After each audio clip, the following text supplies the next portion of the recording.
Okay, so let's talk about leads and mental states that like really affect people probably more negatively than positively. Yeah. On how they, what defines a lead to some agents. Yeah. So I'll never forget when I bought this building. I inherited an agent with this building at one point, and I think he'd been there since the building was, which was quite a long time. Sweetest guy. But I'll never forget, he came and he said, what I like to do when I have a customer, I bring him in the conference room and I say to him, if we find the house that you're looking for today, are you prepared to buy today? And if they don't say yes, I don't show them anything.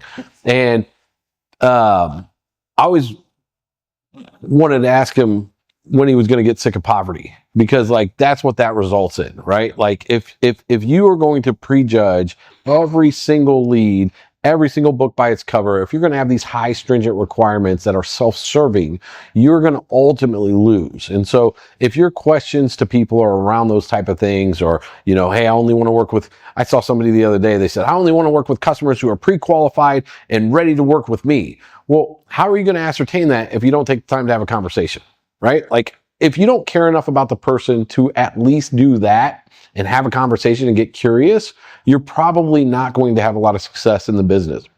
And you'll find that there's a correlation to the people who have this high expectation of leads and lead quality to the people who are broke, right? And it doesn't matter, even if it's the nephew of somebody that, you don't know yet, that is looking for real estate, and you service them in a way that is respectful. You send them listings, even though you know that they can't buy it yet. You make a friend that ultimately ends up sending you some big investor who's his uncle. Like, you just never know how it comes back full circle. And so that's why having a system in your business in place to not only be able to make promises and keep them without you having to lift a finger, but also give some people consistency and service are so important, because having that is going to differentiate you, and it's going to be able to allow you to service a wide range of people without doing a lot of work yourself, which builds goodwill into the community and into your business and into your brand. Yes.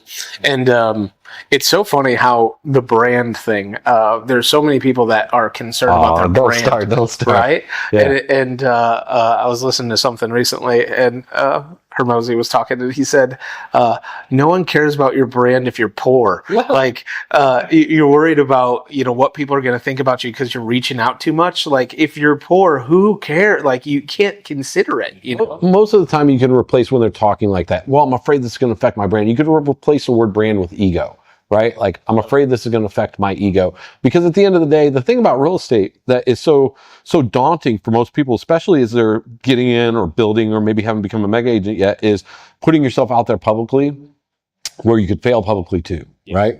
And, I think that that's usually a lot of the concern around brand, is like, well, I don't want to fail publicly. But you're right. Nobody cares, right? Yeah. Like, nobody cares. I'll tell you what is painful is when you go from being number one in your market to like number 67 after you were number one for years on end, right? Like that's painful. That does potentially harm your ego, but it doesn't actually harm your brand, because that's not public information. And so at the end of the day, doing the right thing, doing it consistently, treating people like you would want to be treated, treating a lead as they are, which are human beings, right? And being genuinely curious how you can help them, and having a servant's mentality and heart is going to get you further faster than having these weird, stringent requirements on what defines a good lead. Because as we say, if we put all 2 million real estate agents in a room and said, what's your definition of a lead, we'd get 2 million different answers, right? Yep. Yeah. And I think that people don't understand that the process of getting a lead and turning them into a client is where the money's made. Because like Ryan was just here a little while ago, he said he's generating 2,000 leads a month, right? And he's going to close like 450 deals, which would be like 40 transactions a month, roughly. Yeah. That would mean 1,960 leads are not buying from him every single month. So he could focus on the 1,960, or he could focus on the millions of dollars in commission that it's creating. Yeah. Which one do you think he gives a shit about? That's it. I mean? That's it. Like, yeah. No, it's just the paradigm shift, and it's the ability to look at it as it is, right? Instead of looking outwardly to blame everything external on your lack of success, because the ability to convert a lead is the skill to pay the bill, right? And we've done it before. We have the bar of metal, and if you turn it into nails, it's worth this, and paper clips, it's worth that, and if you turn it into syringe needles, it's worth exponential amounts of money from the same bar, the same raw material, right? Yep. Same thing with leads. Yep. So if you're not having the success that you want, number one, get leads. If you have leads and you're not having the success that you want, get skills. Yep. Period. Yes, because a lead is a lead is a lead is a lead. It's just a human. Just stop saying lead. A human is a human is a human is a human, right? Yeah. In your market, trying to find out more information about what it is that you're an expert in. So Their just fingers go. reached out to fill out the form or to reach out to email you.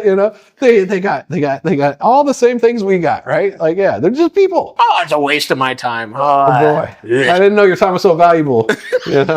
When I look at your gross commission income, it says otherwise.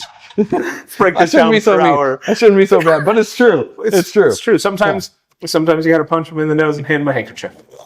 Yeah, the handkerchief is truth, by the way. Yes, exactly.